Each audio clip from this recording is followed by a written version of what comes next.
Welcome to Nazariya the Vision. Welcome back to the new episode of Nazariya the vision. आज अपने हिसाब से हम सिर्फ दो बातों पर की राय जानना चाहते हैं। सर, आपसे हम दो बातों पर राय जानना चाहते हैं। एक तो जो कास्ट सेंसस की बात है, वो उसकी हकीकत क्या है, और उसके बाद जो वंदे मातरम का इस वक्त चल रहा है एक डिस्प्यूट, उसके बारे में। वंदे मातरम से शुरू करूँ जी। देखिए, इसके इतिहास के बारे में आमतौर पर सभी लोग जानते हैं। मैं उस पर कुछ लंबी बात नहीं करना चाहता, मैं केवल इतना बताना चाहता हूँ, देशवासियों से मैं कहना चाहता हूँ कि अब आप गौर कीजिए। कभी गांधी की आलोचना, कभी नेहरू की आलोचना, कभी हमारे जो राष्ट्रीय आंदोलन के जितने नेता थे, हमारे जितने संस्कृत कर्मी, साहित्यिक व्यक्तित्व थे, सबके ऊपर हमला करने के बाद आज बीजेपी किसके ऊपर हमला कर रही है? वंदे मातरम के बहाने रविन्द्रनाथ टैगोर को कह रही है कि ये अभी ब्रिटिशर्स के चाटुकार थे। तो इस पृष्ठभूमि को समझ, मेरे ख्याल से सब लोग जानते हैं। मैं हिंदुस्तान में बहुत सारे ऐसे लोग हैं, सब लोग जानते हैं कि वंदे मातरम किस पृष्ठभूमि में लिखी गई और उसके प्रति क्या लोगों का आग्रह था। आजकल देखिएगा तो जहां भी गूगल में जाइएगा, सर्च करिएगा, तो ढेर सारे इसके इंफॉर्मेशन मिलेंगे। उसमें हम लोगों को बहुत समय गया नहीं करना है, संक्षेप में मैं उस पर भी रहूँ। मैं ये कहना चाहता हूँ कि एक ऐसी पार्टी है इस देश में जो आरएसएस और बीजेपी का जो कॉम्बिनेशन है, जिसको कारपोरेट बड़े पैमाने पर समर्थन करता है।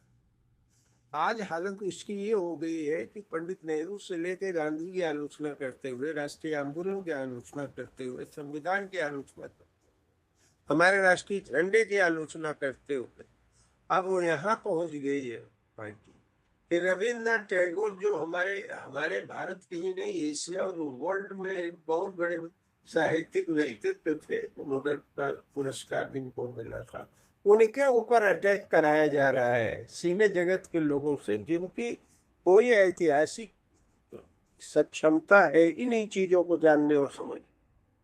वो कह रहे हैं कि इस सम्राट पंचम के पक्ष में लिखा गया था ये जनगण मन अधिनायक जो है, ये हमारा राष्ट्रीय गान कैसे हो सकता है, जबकि खुद रविन्द्रनाथ टैगोर ने भी साफ किया है कि मैंने यहाँ की जनता के लिए, जो राष्ट्र निर्माण करने का मूल तत्व है, उसके लिए मैंने ये गीत गाया है। उस व्यक्ति के ऊपर हमला होगा। विवाद क्या है?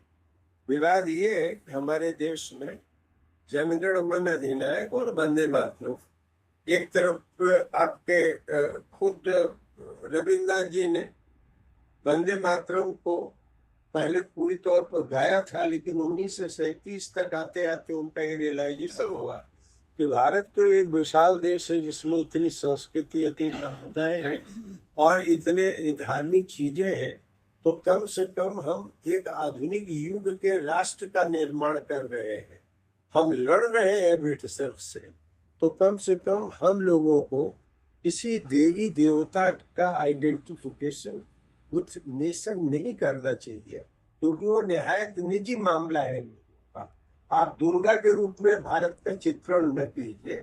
इसलिए उन्होंने कहा कि नहीं, देखिए, बंकिम चंद्र चटर्जी ने अच्छा लिखा है, लेकिन यही दो स्टैंजा भारत के स्वार्थ इंटरेस्ट के लिए जरूरी है, हमारे देश के लिए एक scientific temperament and secular values के लिए जरूरी है कि हम इसको दो स्टैंजा ले लें। 1937 में उन्होंने जब ये प्रपोजल रखा और दो स्टैंजा लेके इसको हम राष्ट्रीय गीत कह दें, और जनगण मन अधिनायक जो बाद में लिया गया उसको राष्ट्रगान के रूप में स्वीकार किया गया। और स्वीकार करने वाले कौन लोग थे? न केवल नेहरू थे, न गांधी जी थे। स्वीकार करने वाले सरदार वल्लभ भाई पटेल, सुभाष चंद्र बोस, आपके मौलाना आजाद, जितने भी हमारे राष्ट्रीय स्टालवर्ड्स थे मूवमेंट के, ब्रिटिशर्स के खिलाफ लड़ रहे थे, तो वो सब लोगों ने स्वीकार किया और वही परंपरा हमारे यहाँ चल रही थी। अब आपने क्या कर दिया? अब पार्लियामेंट में आपने कहा कि नहीं, हमें ये हम इसको बदलते हैं। मैंने हर चीज को आप जबरन, पार्लियामेंट में सेशन भी नहीं चल रहा, पार्लियामेंट को आप फेस भी नहीं कर रहे, जबरन आप अपना जो मन में आ रहा है वो आप पास करा दो। तो अब आप कह रहे हैं कि सबके लिए बाइंडिंग है, और कांग्रेस वालों ने कहा कि नहीं साहब, हमारे लिए बाइंडिंग नहीं हो सकती, क्योंकि मैं अपनी परंपराओं में जो सन 37 में तय हुआ था उससे फर में नहीं जा सकता। मैं नहीं समझता कोई गैर वाजिब बात है, कोई भी डेमोक्रेटिक आदमी करेगा।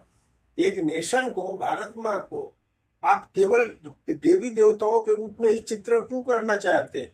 तब अभी एक देवी, अगर मान लीजिए आप कहिए कि सर हिंदू धर्म की ही देवी देवता है, तब तो फिर आप एक ऐसा राष्ट्र बना रहे हैं जिसमें एक बहुत बड़ी आबादी अलगाव में चली जाएगी। उनका भी एस्पिरेशन है, उनके धर्म का भी प्रतीक लाया जाए, चाहे वो क्रिश्चियंस हो, मुसलमान हो। तब आप केवल डंडे के बल पर ये कहते हैं कि नहीं, भारतवर्ष में इससे उनकी तुलना नहीं हो सकती। तो मैं इसको देशवासियों से कहना चाहता हूँ संक्षेप में, ये इतिहास में सेटल्ड मामले हैं जो हमारे संविधान सभा ने लंबी बातचीत के बाद तय किया। संविधान ने इसको स्वीकृति दी। अब यह मुद्दा इसलिए उखाड़ा जा रहा है क्योंकि यह सरकार पूरी तौर पर विफल हुई है राष्ट्रीय क्षेत्र में, अंतर्राष्ट्रीय क्षेत्र में, और इस समय देश भर में जो भी भारतीय जनता पार्टी कर रही है उसके खिलाफ एक राष्ट्रीय माहौल बना हुआ है और सब लोग जानते हैं।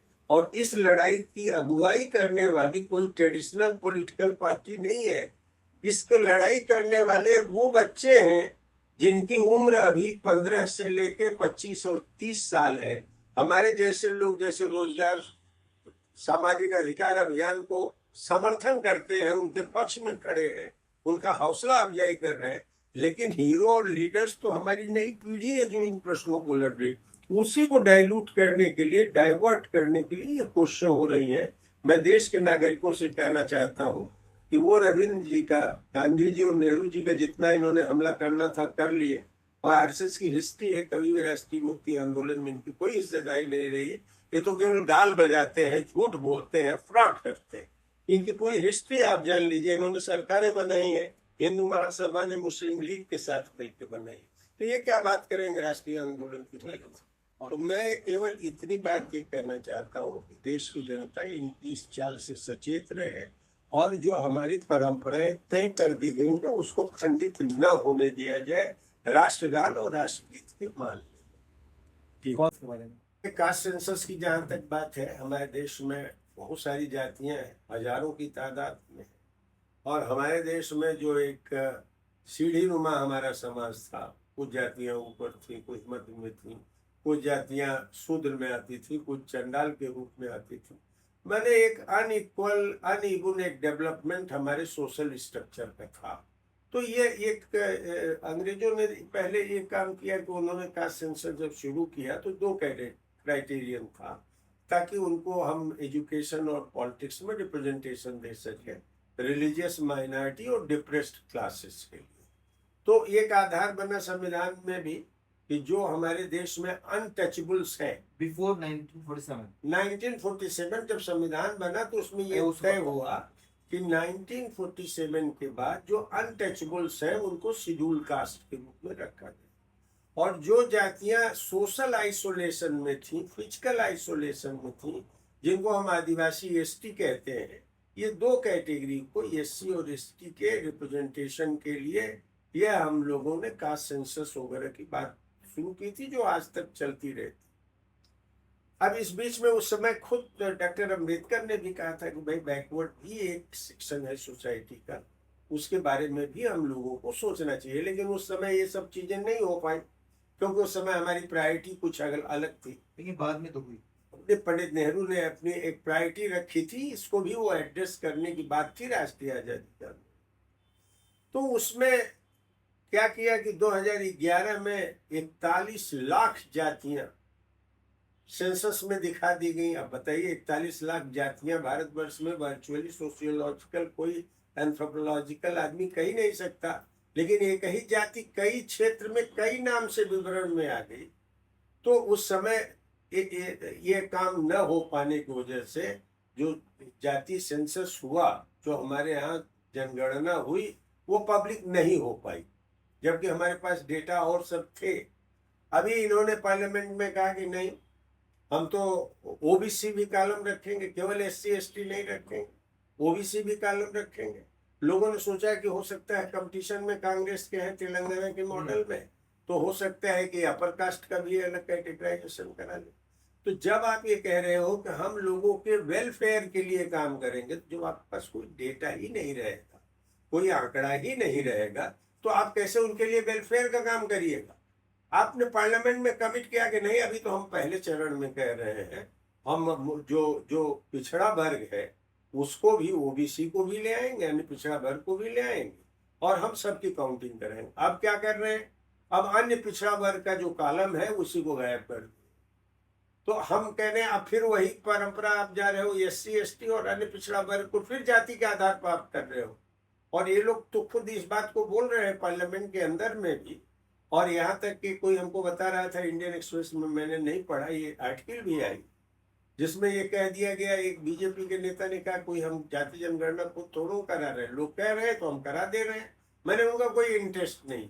तो जाति जनगणना अगर आप डिले करना चाहते हैं, नहीं, डिले ही नहीं, खत्म करना चाहते हैं भाई। जाति जनगणना फिर वो ठंडे बस्ते में चली जाएगी जैसे 2011 में चली गई।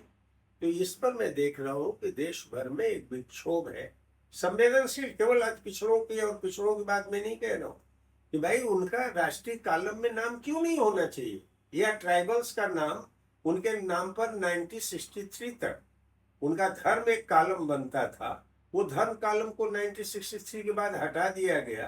तो उस जाति जनगणना में उनके धर्म के भी कॉलम को होना चाहिए।